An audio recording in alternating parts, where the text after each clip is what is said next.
2022 is off to a wild start for the housing market and the broader US economy. In just the first couple of weeks in the year, on one hand, we've seen some good numbers, like better than expected jobs numbers. But on the other hand, we've also seen inflation at 7.5% year over year and rapidly increasing mortgage rates. So if you're struggling to keep up with all this news and you're wondering what it means, don't worry. You are absolutely not alone. This is a really complex economic landscape. So today we're going to dive into a few key economic indicators that help drive this market. And we want to look at historical data and understand what's going on with these indicators to gain some perspective and insight into what might unfold over the next couple of months and next couple of years. And just to be clear, I absolutely do not know what's going to happen next. The economic outlook is pretty murky right now. But in uncertain times like these, I think it's extremely important to examine the fundamentals, to look at the data about what has happened in the past in these kind of markets, to make sense of these various possible scenarios that could unfold. And ultimately, what we're going for is to help you decide your own investing strategy going forward.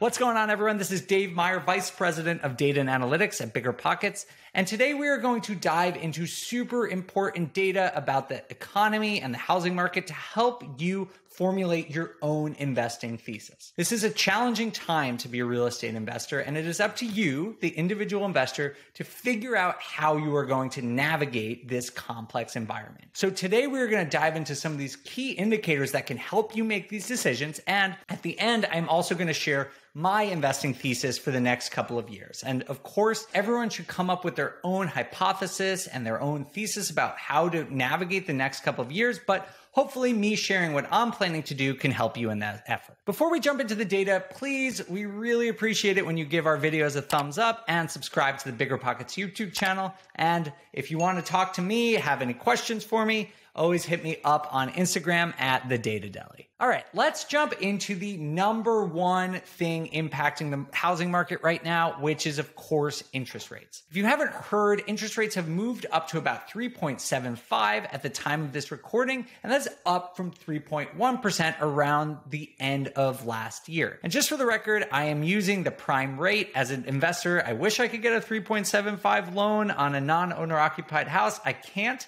But using the prime rate on owner-occupied single families is the best way to track mortgage prices over time. And so that's what I'm talking about. These rates are going up really, really quickly, faster than at least any time I can remember. So the question is, why is this happening? It all really boils down to the Federal Reserve. They are basically pulling back on two different stimulus programs that they implemented at the beginning of the COVID pandemic to help stimulate the economy. The first thing that is happening is known as tapering. And this basically means the Fed is no longer going to be buying treasury bonds and mortgage-backed securities. And what this does, it sends up bond yields, which also sends up mortgage rates at the same time. So that is already happening. The Fed has stated that they are tapering off and plan to be completely done with these asset purchases by March. And so you're already seeing the market price that in, and that's why mortgage rates are going up right now. But we're also anticipating huge hikes in the Fed's target interest rate, which is the other form of stimulus that they implemented at the beginning of the pandemic, and that's about to change too. You've probably heard that the Fed have interest rates near zero, and that is still true,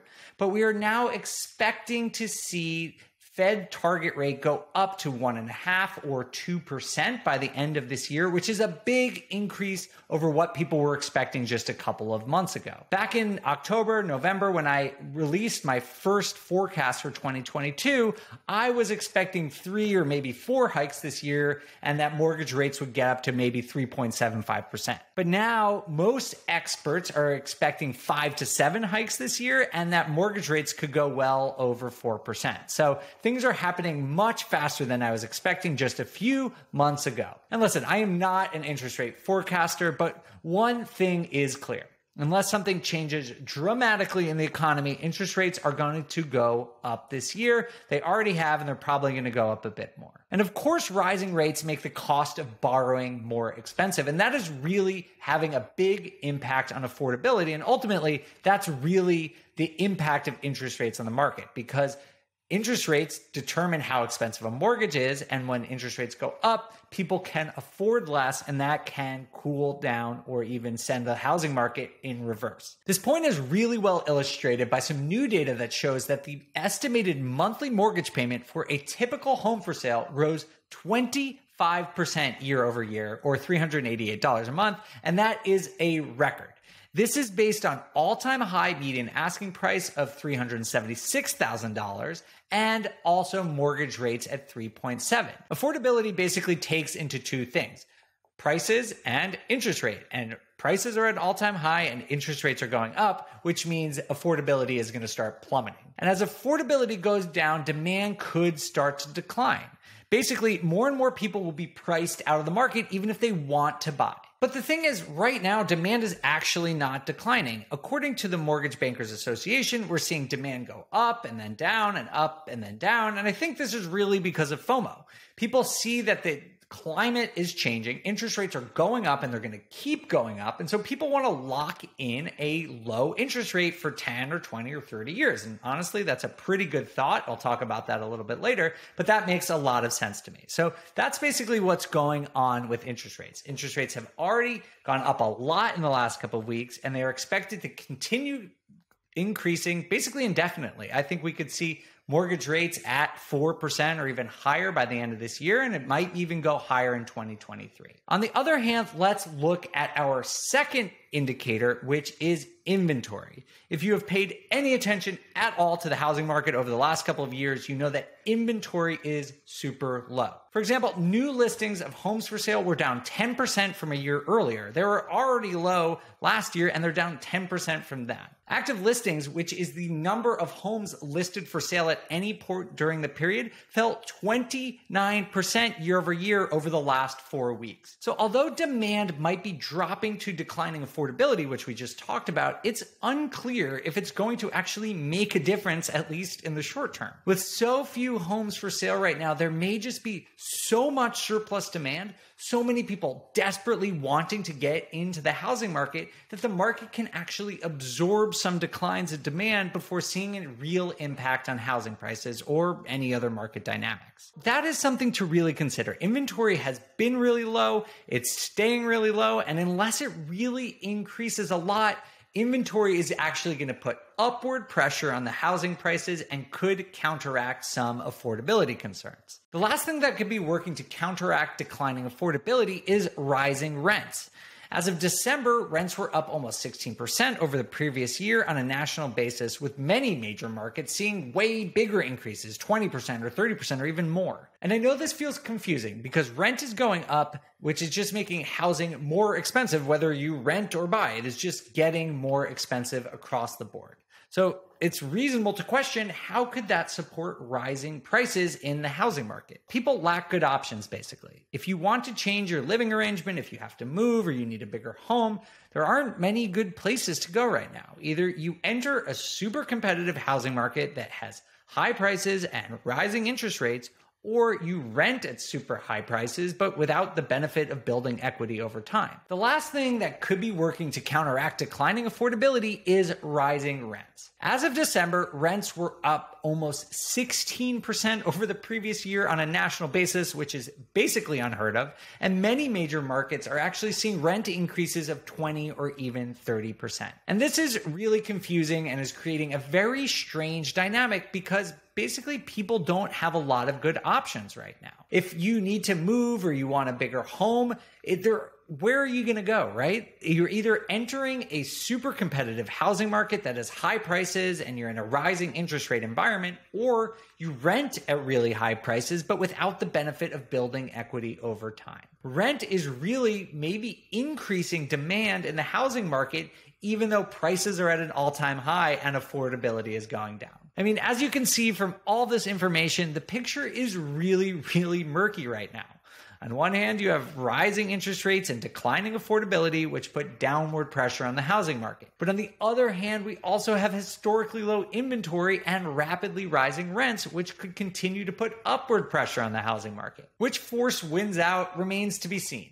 As an investor, it is up to you to determine your own hypothesis about the market and decide on a course of action. If you're curious, here is my thesis. This won't work for everyone, but this is how I am thinking about investing right now. First, interest rates are super low in historical context still. I talked a lot about how rapidly they're rising, and that is true, but getting a mortgage at or around 4% is still really, really good in the history of the housing market. And I think that locking in one of those rates for the next 30 years is still a really, really good opportunity. The second thing is that other asset classes are really unattractive right now. The stock market seems really volatile to me, so is crypto. Bonds aren't even keeping up with inflation. And normally what I would do in an environment like this is hold cash so that if the housing market goes down, I would have more money to invest with. But cash is really unattractive right now because inflation is devaluing the dollar. You are losing 7.5% of your spending power every year you hold cash right now. So that means that I'm looking for the safest asset class. And to me, I know I am a real estate investor, so I am biased, but I do genuinely believe that real estate is the best place to put your money right now. The third thing is I am a long-term investor. And basically in these times of uncertainty, what I think the best course of action is just look beyond it. What is going to happen 5 years from now? What is going to happen 10 or 20 or 30 years from now? Because to me, that is a lot more clear. And what I think is that interest rates might be higher, but housing prices are definitely going to be higher than they are right now in 10 or 20 or 30 years. And so even though there might be fluctuations in price in the next year or two, we are probably going to continue what has always happened in the United States, which is housing prices go up. And so that is really what I am thinking about and focusing on. The fourth part of my thesis is I will buy something if I can find something that works. Deals are definitely hard to come by right now, but I am still finding things that I am super interested in. And I do anticipate pulling the trigger on a deal or two in the next couple of months.